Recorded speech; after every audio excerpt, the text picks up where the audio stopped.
بالنسبة لي أنا مصر حضن أم حنون، هيك كانت وهيك رح تبقى على طول. هيدا أثرها. بدي أقول لحضرتك إنه مصر بقلبي، ومصر في عنا واجب تجاهها، نوقف حتى باليوم الصعب. هي اللي حاطين على جميعا، كانت وبعدها ورح تبقى.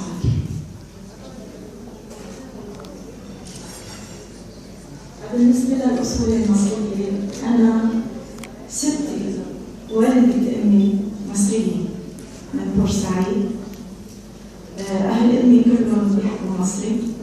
إخواني كانوا يشتغلوا بقناة السويس لوقت أمي طلعوا.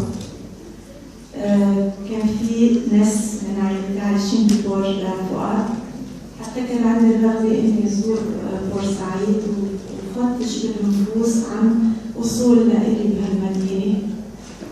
بالإسكندرية هون كان عندي خالي عايشة بالسبورتينغ، وهن من عائلة شفتشي المصرية.